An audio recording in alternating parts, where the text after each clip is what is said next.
నమస్తే అండి, నేను డాక్టర్ రమణ్ రాజు, సీనియర్ ఆయుర్వేదిక్ కన్సల్టెంట్. మనం ఇంతకుముందు ఎపిసోడ్లో డయాబెటీస్లో వచ్చే కాంప్లికేషన్స్లో ఒకటైనటువంటి డయాబెటిక్ న్యూరోపతి గురించి తెలుసుకున్నాం. ఇప్పుడు డయాబెటిక్ నెఫ్రోపతి గురించి తెలుసుకుందాం.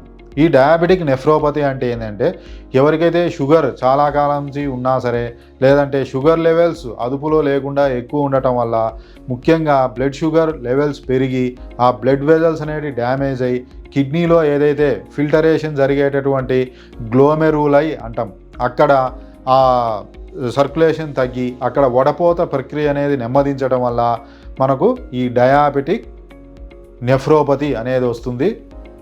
ఏమవుతుంది, ఆ గ్లోమెరులై ఉంటే బ్లడ్ వెజల్స్ షుగర్ లెవెల్స్ ఎక్కువ ఉండటం వల్ల బ్లడ్ సర్క్యులేషన్ తగ్గి ఫిల్టరేషన్ రేట్ తగ్గుతుంది, జిఎఫ్ఆర్ అంటాం దీని ద్వారా మనకు ఈ నెఫ్రోపతి అనేది వస్తుంది. మరి దీంట్లో ఏమేమి లక్షణాలు ఉంటాయంటే, మొట్టమొదటి దశలో పెద్ద లక్షణాలు ఉండవు, తరువాత ఎండ్ స్టేజ్లో లక్షణాలు ఉంటాయి. అవేంటి అంటే ముఖ్యంగా యూరిన్ అనేది మసకబారి రావటం, లేదంటే నురగ ఎక్కువ రావటం జరుగుతుంది. వాటితో పాటు కంటి ఐలిడ్స్ కింద ఐలిడ్స్ దగ్గర వాపు రావటం, నెక్స్ట్ పాదాల దగ్గర వాపు రావటం, మొహం వాపు రావటం జరుగుతుంది. ఇంకా మనకు ఆకలి తక్కువ కావటం, నెక్స్ట్ వామిటింగ్ సెన్సేషన్ రావటం, ఒక్కొక్కసారి వామిటింగ్ రావటం జరుగుతుంది.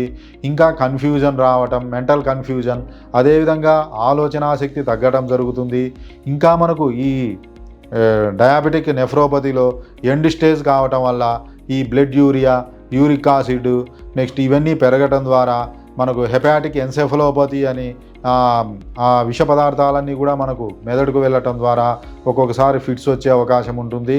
ఇంకా మనకు కాలికి సంబంధించినటువంటి పిక్క కండరాలు అంటాం, అవి డ్రైనెస్ కావటం, దురద రావటం, బ్లాక్ కలర్లాగా మారటం, మజిల్ క్రాంప్స్ రావటం జరుగుతుంది. ఇంకా మనకు పొటాషియంలో హెచ్చుతగ్గులు ఉండటం వల్ల గుండె యొక్క పనితీరులో తేడా వస్తుంది. ఎందుకంటే ఫాస్ట్గా కొట్టుకోవటం కానీ, నెమ్మదిగా కొట్టుకోవడం కానీ ఇవన్నీ కూడా వస్తాయి. ఈ బీపీ కూడా కంట్రోల్ లేకుండా, ఎన్ని మందులు వాడినా కంట్రోల్లో లేకుండా హై బీపీ నమోదయ్యేటువంటి అవకాశం ఉంటుంది. ఇంకా మనకు జనరల్గా శరీరం అంతా కూడా ఇచ్చింగ్ సెన్సేషన్ ఉంటుంది. ఇవన్నీ కూడా మనకు ఈ డయాబెటిక్ నెఫ్రోపతిలో ముదిరినటువంటి దశలో ఇవన్నీ కూడా ఉంటాయి. కాబట్టి ఎవరైతే మనకు ప్రాథమిక దశలోనే దీన్ని మనం నివారిస్తే పూర్తిగా బయటపడే అవకాశం ఉంటుంది. ప్రాథమిక దశలోనే దీన్ని గుర్తించాలి అంటే మనకు కిడ్నీ ఫంక్షన్ టెస్ట్ అనేది ఉంటుంది. దీంట్లో మైక్రో ఆల్బుమిన్యూరియా ఎంత ఉంది, అదేవిధంగా serum creatinine, uric acid, GFR levels ఇవన్నీ చూసుకోవడం ద్వారానే మనం ప్రాథమిక దశలోనే దీన్ని నిర్ధారించవచ్చు. అందువల్లనే ఎవరైనా సరే డయాబెటీస్ ఉన్నవారు మినిమం 3 months కానీ 6 months కానీ మినిమం ఈ రొటీన్ బ్లడ్ టెస్ట్ చేయడం ద్వారా ప్రాథమిక దశలోనే మనం ఈ వ్యాధిని గుర్తించవచ్చు. దీని ద్వారా మనకు ఈజీగా తగ్గుతుంది. ఈ డయాబెటిక్ నెఫ్రోపతి కూడా మనకు ఆయుర్వేదంలో మంచి మందులు ఉన్నాయి. ముఖ్యంగా మనం షుగర్ లెవెల్స్ అనేవి తగ్గించుకోవాలి, బీపీ ఉన్నా కూడా దాన్ని కంట్రోల్లో పెట్టుకోవాలి, ఆల్కహాల్ స్మోకింగ్కు దూరంగా ఉండాలి. మనం వైట్ ఫుడ్స్ తీసుకోకూడదు, అంటే వైట్ రైస్ కానీ, మైదా కానీ, నెక్స్ట్ అదేవిధంగా షుగరు ఇవన్నీ కూడా తగ్గించుకోవటం చాలా మంచిది. మరి ఆయుర్వేదంలో ముఖ్యంగా పునర్నవాది కషాయమని, గులుచ్యాది కషాయమని, ఇంకా వసంత కుసుమాకర్ రసని, ఇంకా మనకు శిలాజిత్వాది వాటని, చంద్రప్రభావటి అని రకరకాల మందులు ఉంటాయి. ప్రాథమిక దశలోనే వీటిని వాడితే మనం పూర్తిగా తగ్గించుకోవచ్చు.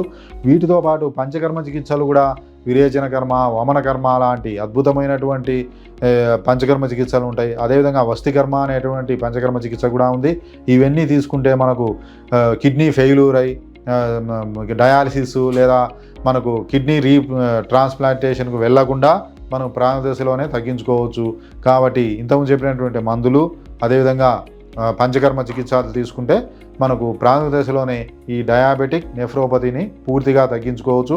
ఈ మన మెడి9 ఆయుర్వేద హాస్పిటల్లో కూడా ఇవన్నీ కూడా లభ్యమవుతున్నాయి. కాబట్టి ఎవరైనా సరే ఈ డయాబెటిక్ నెఫ్రోపతితో బాధపడుతున్న వారు మొట్టమొదటి దశలోనే ఇక్కడికి వస్తే మనకు పూర్తిగా దాన్ని తగ్గించే అవకాశం ఉంది.